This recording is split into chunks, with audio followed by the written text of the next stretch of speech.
Welcome back, focused learners. Okay, we've got an absolutely wild explainer for you today. We're unpacking the layered history, the dark legends, and some truly insane modern-day investigations surrounding an area that is deeply, deeply shrouded in mystery and danger. I'm talking about Arizona's Superstition Mountains. Seriously, get comfortable and lock in, because the sheer volume of history and high-stakes phenomena we're about to cover is staggering. Let's get right into it. 100 plus. Yeah, let that number sink in for a second. That is the estimated number of documented deaths recorded in this specific mountainous area since the 1800s. And we're talking about everything from seasoned hikers to plane crashes to completely unexplained missing persons. I mean, from military training jets slamming into the peaks to modern-day hikers just vanishing without a single trace, the death toll here is as real as it is completely baffling. So, let's dive into this, because this brings us to the core question of our explainer today. Why on earth is this specific mountain range so incredibly deadly? Well, to figure that out, we can't just look at it from one angle. We have to peel back the layers of this region's history, exploring everything from documented crime and sheer human greed, all the way to ancient indigenous lore and modern paranormal encounters. All right, layer number one, America's deadliest mountain range. According to historians and local records, one of the most deeply disturbing facts about the superstitions is a centuries-long pattern of, well, decapitations. The most famous early case was in the 1900s with an explorer named Adolf Ruth. He heads into the mountains looking for gold, completely vanishes, and later, only his skull is found, with a bullet hole right through it. But this isn't just some old campfire story. As recently as a few years ago, the remains of modern hikers have been discovered in the exact same condition. And here's the kicker that historians point out. This brutal method absolutely does not match the historical MO of the local Apache tribes who occupied the area. So you have to ask yourself, who or what is actually responsible? Moving on to Layer 2, the Lost Dutchman's Curse. Now, what's really interesting about this dark history is a guy named Jacob Waltz, famously known as the Lost Dutchman. So Waltz discovers a Mexican family, the Peraltas, mining a massive vein of gold out there. He offers to protect them from Apache attacks, but man, gold fever literally took over. He murders the Peraltas to steal the claim. Then, driven by this absolute blinding paranoia that his secret would get out, he actually shoots his own nephew in the back. Waltz eventually makes a deathbed confession, leaving behind this massive legacy of blood. So this legendary curse of the mine, it's truly a curse born out of violence, paranoia, and betrayal. But here is the absolutely crucial takeaway. This isn't just old folklore we're talking about. The gold Jacob Waltz found was incredibly unique. It's exceptionally pure. Like so rare and valuable that today it's highly coveted by modern tech companies, and even NASA uses it for sensitive space components.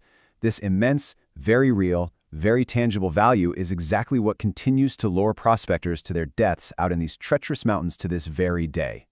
All right, let's go deeper. Layer 3. Ancient legends and lore. So indigenous tribes like the Pima and the Apache have oral histories dating back thousands of years, and they describe some truly bizarre entities inhabiting the mountain. They talk about giants who survived a great flood only to be turned to stone, which, by the way, geologists today call hoodoos, those natural rock formations that look uncannily like humans. They also speak of aggressive, cannibalistic little people, subterranean reptilians, and elementals, these massive forces as old as time that guard the mountain. We're looking impartially at these ancient claims, of course, but it's just fascinating how incredibly consistent these oral histories have remained over the centuries. And it actually gets darker. Historians have documented that the Aztecs also made their way to these peaks. They used the mountains for some incredibly dark, brutal rituals. Their violent steps included capturing enemies, dragging them up to the mountain for sacrifices, and literally bleeding their captives to drink the blood, believing it would let them inherit their souls. I mean, the sheer volume of blood spilled on this land is a major, recurring theme. It's also super fascinating to contrast how different indigenous tribes interacted with the paranormal elements here.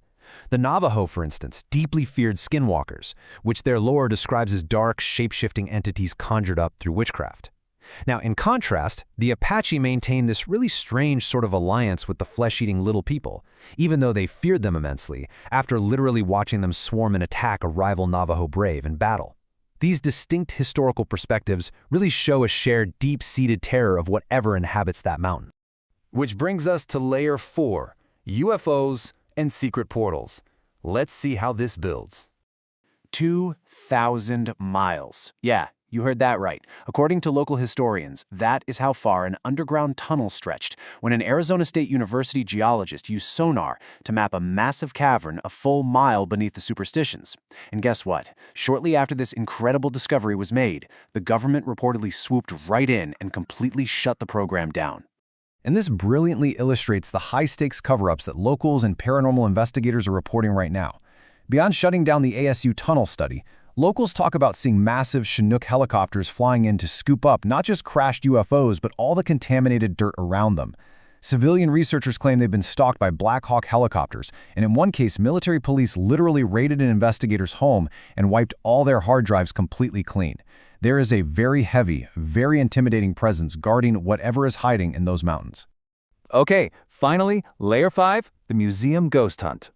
So recently, a modern-day paranormal investigation team actually spent the night at the Superstition Mountain Museum, which sits right at the base of the mountains, to test all these legends for themselves. They went specifically looking for an entity the museum staff calls the Brillo Man.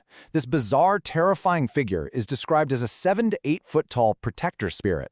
Witnesses say it has no discernible facial features, just a mass of what looks like steel wool or Brillo with glowing red eyes, and it literally vibrates as if it's phasing in and out of our dimension. During the hunt, the team fired up a spirit box, the device that sweeps radio frequencies to allow real-time communication. Through the static, they captured this chilling, raw audio response that perfectly aligns with the lore. A deep voice came right through and stated clearly, "I protect this place." But then, the communication got much darker, as they started asking the entity about its purpose and what it does to trespassers. Another word came through the device: amputated. I mean, wow. Think back to our earlier discussion about those historical, unexplained decapitations found all throughout the mountain range. The structure of the old lore and this modern evidence is just weaving together in a deeply unsettling way. Next, the investigators moved into a small, isolated hut on the property to try the Estes method. That's a technique where they use noise-canceling headphones and blindfolds to isolate the spirit box audio and just respond blindly. During this session, they captured a piece of audio that is honestly just deeply disturbing. A robotic voice straight up stated, "Feed me babies." Now, we aren't going to linger on that horrifying piece of lore, but it immediately shifted the energy in the area into something overwhelmingly hostile. And right before the team finally fled, unseen entities actually started throwing physical rocks at them from the pitch black. Through their equipment, they got one final, highly specific threat. Listen, it's a warning. They'll turn you to a kebab. The investigators packed up their gear and ran. They were entirely convinced that they were no longer welcome anywhere near Thunder Mountain. So, look at what we've unpacked here today. We've examined the staggering documented deaths, the curse born of human greed, ancient blood rituals, modern government cover-ups, and some truly terrifying audio recordings. I want to leave you with this final thought to ponder. Knowing the blood-soaked history, the insane greed, and the ancient entities that allegedly guard it, would you ever dare step foot inside Thunder Mountain?